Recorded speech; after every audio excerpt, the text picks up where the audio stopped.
South India's largest Automoto Expo, April 5, 6 and 7 at Chennai Trade Center.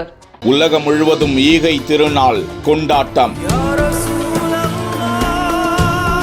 கடுமையான விரதம் இருந்தவர்கள், கடுமையான நோன்பு இருந்தவர்கள், பிறருக்கு வழங்குதலை, பிறருக்கு உதவி செய்தலை, தங்களது உணவில் 1/3 பங்கை எடுத்து கொடுத்து ஈகை திருநாளை கொண்டாடும், அனுசரிக்கும் இறைவனின் கட்டளை. எந்தெந்த நாடுகளில் எந்தெந்த தேதிகளில் ரமலான், இந்த நாளில் இஸ்லாமியர்களின் கடமை என்ன? சவுதி அரேபியா, கத்தார் உட்பட வளைகுடா இஸ்லாமிய நாடுகளிலும் புனித ரமலான் மாதம் கடந்த மார்ச் 11ஆம் தேதி தொடங்கியது. இந்தியா, இந்தோனேஷியா, மலேசியா, சிங்கப்பூர் உள்ளிட்ட மற்ற நாடுகளில் மார்ச் 12ஆம் தேதி தொடங்கியது. அந்த புனித மாதத்தின் 29 நாட்கள் அல்லது 30 நாட்கள் வரை இஸ்லாமிய பெருமக்கள் நோன்பிருப்பார்கள்.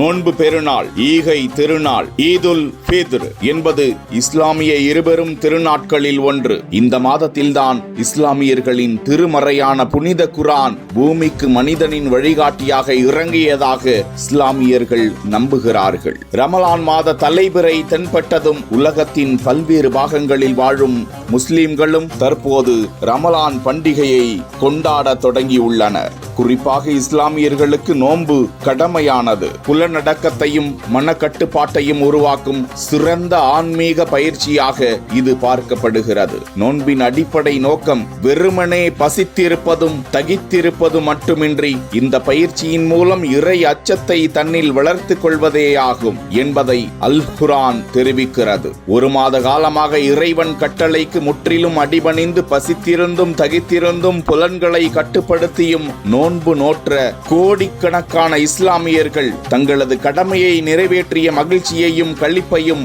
இந்த பெருநாளில் மகிழ்ச்சியுடன் இறைவனை வழிபடுகிறார்கள். இந்த தினத்தில் வீண் விளையாட்டிலோ வீண் களியாட்டத்திலோ இருப்பதையெல்லாம் இஸ்லாம் மார்க்கம் தடை செய்திருக்கிறது. இந்த பெருநாள் தினத்தில் முக்கியமாக இந்த தரவுகளை கடைபிடித்தே ஆக வேண்டுமாம். தக்பீர் சொல்லல் பிறை தென்பட்டது முதல் பெருநாள் தொழுகை வரை அந்த நேரங்களில் ஈதுல் ஃபித்ர் தினத்தில் சொல்வது சுன்னத் என்கிறார்கள். இரு பெருநாள் இரவுகளிலும் அதிக நன்மையில் ஈடுபடுதல், உதாரணமாக அதிகமாக சுன்னத்து தொழுதல், அல் குர்ஆன் ஓதுதல், திக்ர் ஸலாவத்துக்கள் ஓதல், துவா கேட்டல் என்பன. குளித்து சுத்தமாகிக் கொள்ளல், புத்தாடை அணிதல், புத்தாடை இல்லாவிட்டால் சுத்தமான அழகிய ஆடை அணிதல், ஆண்கள் மனம் பூசிக்கொள்ளல், வெளியில் செல்லாது வீட்டில் தங்கியிருக்கும் பெண்கள் மனம் பூசுதல், இயன்றவரை அதிகமாக தர்மம் செய்தல், ஷஹத்துல் ஃபித்ர் கொடுத்தல், பெருநாள் தொழுகையிலும் குத்பாவிலும் கலந்து கொள்ளல். இந்த 8 காரியங்களில்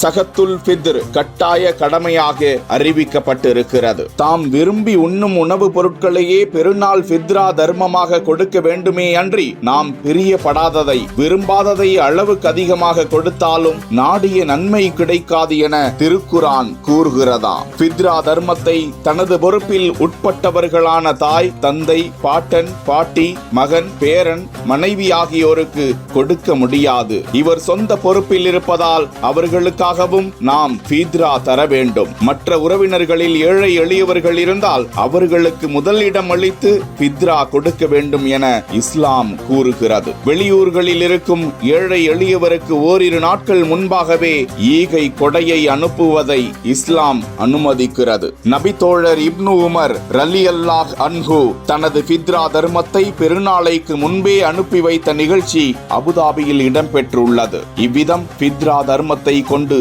இப்பெருநாள் கொண்டாடப்படுவது குறிப்பிடத்தக்கது.